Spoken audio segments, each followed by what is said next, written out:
Coming up in today's episode, we'll be analysing all the data from the economic calendars across the US, Europe, the Commonwealth and Asia, as well as looking at geopolitical risks. The man to help us with all this is Bob Mason of FX Empire. This is The Week Ahead.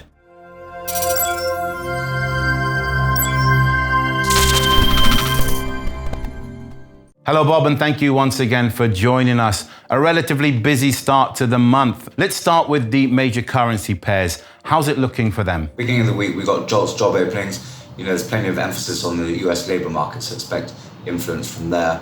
Then focus shifts to Thursday, the weekly jobless claims figures. Obviously, we're going to need to see declining numbers there to support market risk sentiment.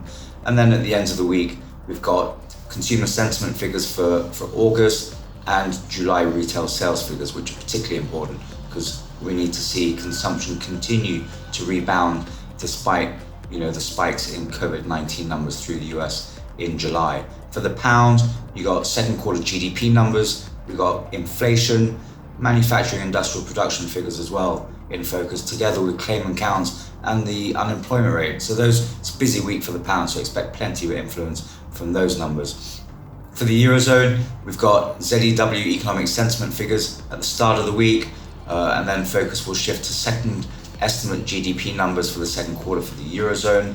So those we're going to be looking to see if there's any revisions to the GDP numbers. Other than that, there's not much else for the Euro to consider. So it seems like it's going to be a relatively busy week in terms of the economic calendars. Is it going to be the same for the Commonwealth currencies? For the Aussie dollar, it's a relatively busy week. We've got business and consumer confidence numbers at the start of the week, with the RBA relying on spending and ultimately consumption to support the economic recovery. These numbers will be key. And then most important, at the end of the week, we've got employment figures, any pickup in unemployment, and expect the Aussie dollar to come under pressure. Last week we heard the RBA still see uncertainty in terms of the economic recovery. For the Kiwi dollar, business confidence and electronic card retail sales figures in the first half of the week, and then the business PMI at the end of the week. Main event is Wednesday, however, with the RBNZ in action, so expect plenty of influence there. For the Loonie, quiet week really. Housing sector figures and manufacturing sales numbers, they're not going to be doing too much, so expect sentiment towards the economic outlook globally. That includes the economic data out of China, the Eurozone and the US to drive sentiment and ultimately the Loonie through the week. So plenty of events in the Commonwealth currencies to keep our traders active. But how about Asia? Let's focus specifically on Japan and China. How are the markets looking there? For the Chinese yuan, relatively busy week. Beginning of the week, we've got inflation figures. Expect the producer price index numbers to have the greatest influence. China was out of the blocks first following the COVID-19 pandemic. So markets are expecting upward momentum on inflation. And then at the end of the week, we've got industrial production and fixed asset investment numbers. Those are going to be particularly important. So expect market sensitivity to these as well. So two key stats on either end of the week to drive market risk sentiment. For the Japanese yen, there's nothing to really consider in the week. So the yen's really going to be wedged between the dollar, COVID-19, the stimulus bill, and economic data from the key economies in the week. So it seems the coronavirus pandemic and the Chinese production data figures are the main triggers to look out for.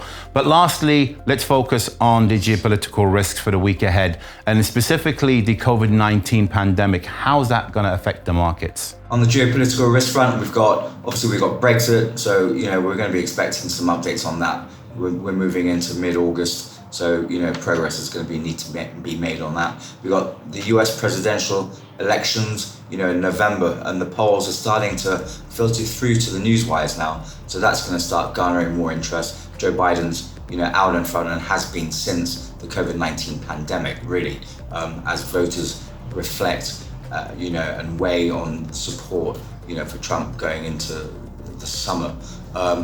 Elsewhere, obviously, there's lingering, tension between the US and China.